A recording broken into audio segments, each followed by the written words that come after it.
documento lá. Falou, se eu não mudar isso aqui, vão tomar aqui também como eles estão tomando a Europa. Certo, é verdade. Mas como é que você acha, Fernão? Eu tenho uma... Você falou sobre essa questão da liberdade de expressão e você falou que o ponto de inflexão para você foi quando os jornalistas começaram a defender censura. E eu tinha a impressão que talvez aí, até 5 anos atrás, a questão da liberdade de expressão fosse consensual, né? É uma coisa que é controversa, tem uma origem até aqui forte nos Estados Unidos também, o julgamento lá do John Peter Zenger, a ideia da forma como a imprensa se formou aqui, etc. A própria primeira emenda, uma ideia muito, digamos assim, muito mais pujante nos Estados Unidos do que foi no mundo ao longo da história, né? Enquanto os Estados Unidos tinham centenas, já milhares de jornais, o Brasil estava fechando os seus 2 jornais que existiam na época. Mas depois, no século XX, você teve Declaração Universal dos Direitos Humanos do Homem, que fala do jornalismo, liberdade de imprensa, liberdade de opiniões, etc. A gente tinha a impressão de que depois que caiu, né, depois que começou o fim da história, né, depois que caiu o Muro de Berlim, acabou o regime soviético, acabou o Segundo Mundo, a gente tinha a impressão de que havia se formado um consenso. Mas nós estamos aprendendo que essa impressão era falsa. Então, eu fiquei impressionado de como ruiu rápido. Se você pegasse uma máquina do tempo e fosse encontrar o Fernão de 5 anos atrás e falasse assim, Fernão, todos os jornais brasileiros vão defender a censura abertamente. Vai ter jornalista exilado, vai ter jornal fechado, vai ter jornalista preso e eles vão aplaudir. O que você acharia disso? Seria difícil prever que fosse acontecer tão rapidamente. Mas, conhecendo as redações como eu conheci, eu fiquei 30 anos dentro de redações, né, eu sabia que isso era bem possível. Né? Uma grande parcela, e olha, as nossas redações eram as menos contaminadas, hein? Tinha gente autenticamente democrática lá, tanto os de esquerda quanto os de direita, né? Até uma certa altura da ponta, né? Até uma certa distância da ponta, você tinha isso de gente que realmente essa baliza era a última tolerada, né? A da alternância do poder, a da convivência com a divergência e tal, né? Mas você tinha a outra ponta, né? E quando isso radicalizou, e é isso, cara, você, dentro das redações, muito desse corte vem do quê? Quer dizer, uma grande parcela da esquerda vem do pessoal que é empregado do Estado, certo? Porque esses caras não perdem nunca o emprego, têm o salário garantido, né? A luta deles, né, política, é a que faz o salário aumentar, os privilégios se multiplicarem, etc. Então, isso é uma força, cara, né? Porque o sujeito se acostuma numa determinada prateleira, não importa de onde você parte, mas se baixar, né, você faz uma revolução, né? Então, isso foi indo para cima, né, e foi corrompendo esse pessoal. E você tem uma grande parcela das redações, são os filhos desses caras, né? São caras que já estão nessa função porque podem se dar esse luxo, entendeu?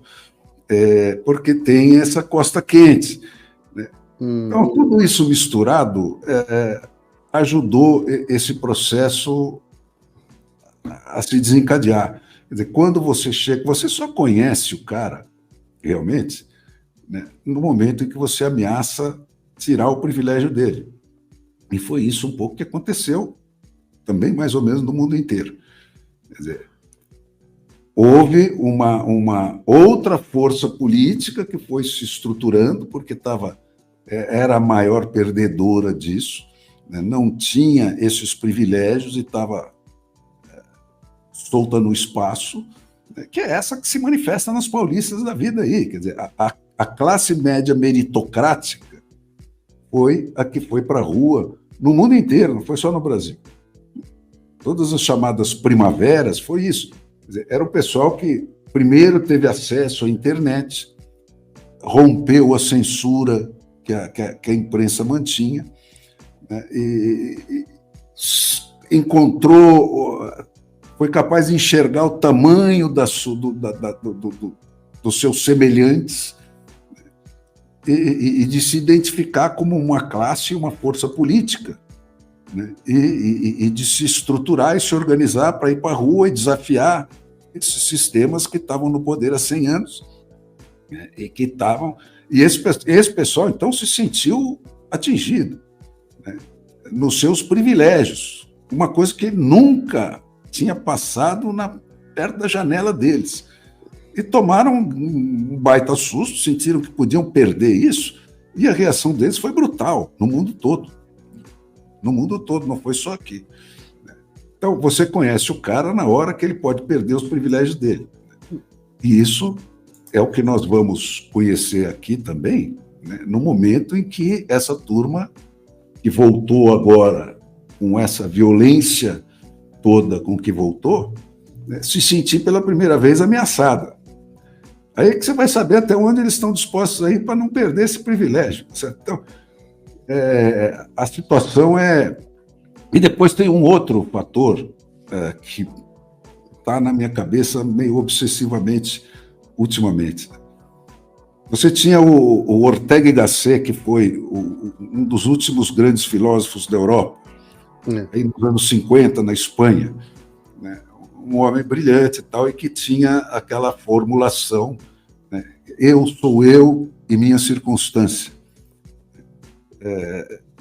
Que quer dizer isso? Quer dizer, você não é uma coisa que saiu do nada, né? Você, em grande medida daquilo que você é porque você nasceu naquele lugar, naquela família, a tua cultura é essa, toda essa formação é indesligável do que você é, né?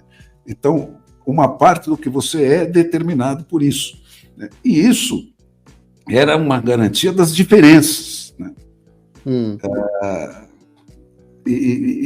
O que implica um passo mais adiante em você tolerar a diferença, conviver com a diferença, etc. Hoje nós estamos diante da primeira geração sem circunstância. O cara não é mais o cara nascido em São Paulo, ou em Quixeramobim, ou em qualquer lugar dos Estados Unidos ou do planeta. Ele é um cara cujas referências todas são formadas por isso aqui, né?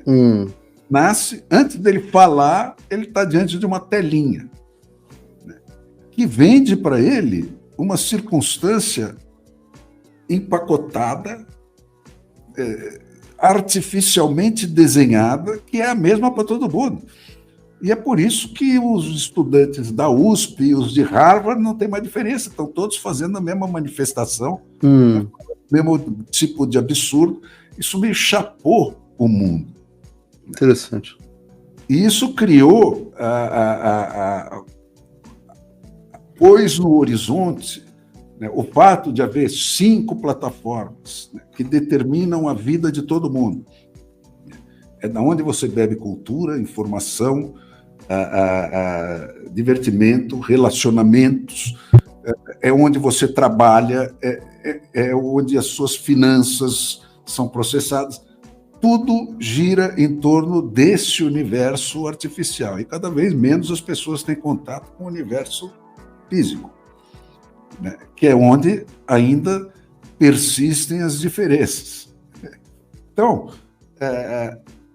sobrou 5, ou pouco mais que isso, né? Você tem aí o Facebook, o X, a Microsoft, sei lá, o Google, a NVIDIA, meia dúzia, 5 ou meia dúzia, que é onde você passa a sua vida inteira, você trabalha, tudo acontece ali. Uhum. Então, isso põe no horizonte o quê? A possibilidade de você ter um poder global absoluto. Então, se você pensar na história, como é que isso foi progredindo? Primeiro você tinha um reizinho de uma aldeia, né? O chefe de uma aldeia. Porque ele era o fodão, tinha a mão mais pesada e tal. Ou porque ele... Em geral tinha ajudado contra alguma invasão de algum povo e etc. Né? Mas por que ele era só o da aldeia? Porque ele não tinha como ir além da aldeia. Tá certo? Ele tinha que andar meses a pé para chegar na próxima aldeia, né? Sendo devorados por lobos e etc. Então, no momento que você teve uma evolução da tecnologia, que melhorou, criou a carroça com roda, mais estradas melhores e tal, o cara passou a poder ser rei de mais de uma aldeia. Uhum. E no momento em que isso foi tecnicamente possível, aconteceu. Você começa a ter a era dos grandes impérios e tudo mais. Tecnologia de armamento, etc. O cara vai até onde ele consegue chegar, porque esse animal, o predador alfa, né, que é o fanático pelo poder, também é um animal que existe e que vai desempenhar a sua função até onde for possível, né, a menos que ele seja detido por uma outra força, tá certo? Que é o sentido da democracia. Então, isso foi até você ter condições físicas e de armamento e etc. para ser um rei só da Europa inteira. E foi o papado, né, que durou 1000 anos, né, e que tinha seus sub-reis, os seus oligarcas, né, os seus barões, os seus condes, a quem ele dava pedaços da força de produção, do aparato de produção, para ele controlar a população para o rei. Então, como é que ele controlava a população? Dando para quem se comportava bem o direito de trabalhar por uma miséria, né? E para os outros, você tirava o cara disso, ou você queimava ele na fogueira em praça pública, se fosse um cara muito aguerrido, né? Ou você tirava ele e deixava ele morrer na miséria, né? E essa possibilidade se estabeleceu de novo, né, com essa concentração que está aí. Então você tem esse problema aí, a multinacional da censura, né? Você pega, eu não sei se você chegou a ver os depoimentos do Schellenberg. Estou, inclusive, para marcar uma entrevista com o Schellenberger. Ele, para mim, é um dos grandes jornalistas do mundo hoje em dia. Pois é. Dei inclusive, o livro dele para minha companheira aqui, o livro dele se chama San Francisco, né, onde ele mostra o declínio da cidade de São Francisco nas mãos da esquerda. Impressionante. E ele mostra como foi, quer dizer, quem são os personagens dessa história, né? Aquelas pessoas que saíram do sistema de serviço secreto. O Deep State, né? O Deep State controlando o discurso público através dessas empresas. Sendo contratado por essas empresas, né? Viraram CEOs, viraram os caras importantes dentro dessas empresas, e que, enfim, aquela mistura da guerra, da guerra de informação no sentido militar do termo, né, com truques sujos, etc., que se misturou com essas internets por causa da guerra contra o terror lá, criou esse monstro, né? Que deu um sentido perverso para essas empresas. Ou deu para elas, para dizer, o acesso a um tipo de ferramenta perversa. Você tem uma outra figura que você deve procurar aí para entrevistar, é aquela Shoshana Zuboff. Não conheço. Não. Essa mulher é importante, cara. Ela é uma figura meio estranha. Shoshana Zuboff. Zuboff, vou procurar. Ela é uma tecnóloga de alta competência e tal, e foi a primeira que descreveu como é que aconteceu esse casamento e sinalizou tudo que podia vir daí, né, que é o surveillance capitalism, como ela chama. Que é essa coisa de você espionar o seu usuário e vender a vida privada dele. Certo. Então, essa mistura é aquilo, cara. A condição para uma arma ser usada contra a gente é ela ter sido inventada. Mas você não acha que é uma faca de dois gumes, Fernão? Vou fazer a pergunta para você aqui de advogado do diabo. Pelo seguinte, você pega nesse momento, por exemplo, a gente está aqui, eu e você somos dois cidadãos privados aqui, sem produção, sem absolutamente nada, cada um com uma câmera e uma luz. Nós estamos nesse momento com agora a mesma audiência que a antiga emissora para a qual a gente trabalhava no YouTube. Tem 10 mil pessoas nos assistindo simultaneamente numa entrevista que, eu confesso a você, eu estou até impressionado com o público que está acompanhando uma conversa tão densa, porque às vezes você pega o Paulo Figueiredo Show, por exemplo, é um programa jornalístico, então o conteúdo ele é mais dinâmico. Quando você pega e faz uma conversa dessas, como a gente está fazendo, eu não imaginava que fosse ter um público tão gigantesco. E a gente está, aliás, peço às pessoas que curtam aí o vídeo, que sempre aparece para mais gente, mas você pega o Joe Rogan, por exemplo, que vou levar aqui para o outro extremo, né? O Joe Rogan tem podcast dele com 60 milhões de espectadores. O Tucker Carlson tinha uma audiência, Tucker Carlson que me entrevistou até na semana passada, minha entrevista deve sair amanhã, ele tinha uma audiência líder na Fox News, líder de todos os canais de televisão, 2, 3 milhões de espectadores por programa, saiu, foi para o Twitter, fazendo a própria rede dele, e hoje está com vídeos com 100 milhões de visualizações. Não tem dúvida que isso vai acontecer. Esses são, sabe, o Júlio Mesquita da atual geração. Quando ele pegou o Estadão, era uma titica. Você acha que vai nessa direção, na direção dos grandes grupos para os indivíduos? O bandido sempre saca na frente. Isso é porque o sujeito normal que está levando a vida dele, ganhando a vida dele, ele não está olhando para isso. Ele não quer conquistar o planeta e tal. Mas esse cara que nasce com essa obsessão, ele está sempre de olho nisso, né? E ele vê o potencial da arma antes dos outros. E aí, isso é histórico, cara. Aí os outros, que são os alvos dessas armas, começam a se defender e a estruturar a sua defesa. E vão ganhando adeptos, porque, a esmagadora maioria da humanidade está nessa outra prateleira, dos alvos, né, e não dos atiradores. E todos eles têm esse interesse. Então, hoje você tem essas ferramentas que permitem a qualquer Zé Mané imediatamente pôr a sua voz com alcance universal.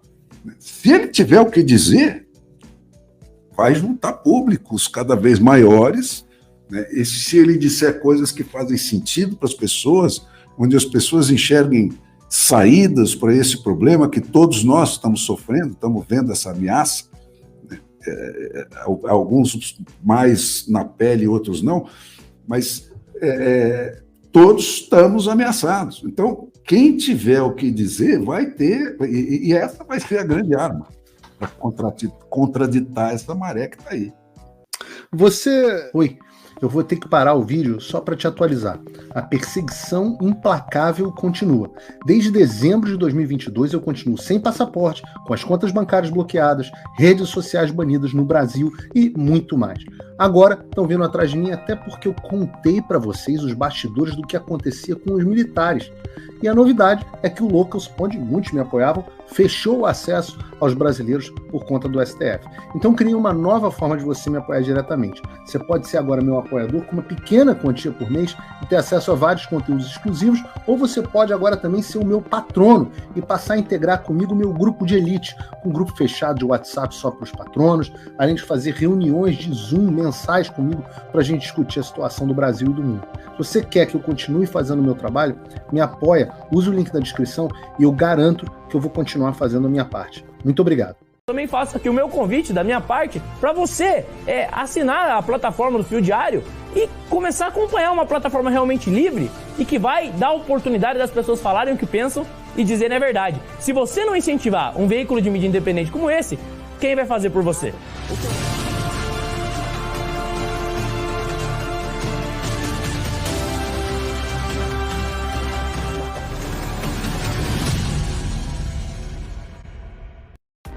Faça o tal do triplo C. Curta, comenta e compartilhe. Você pode fazer essas 3 coisas que ajudam o algoritmo a aparecer. Mas eu não estou brincando não, pessoal. Dá uma paradinha agora de 1 segundo e clica no joinha. É importante que você faça isso. Porque se você não fizer, inclusive atrapalha o vídeo. Parece que o vídeo é menos relevante.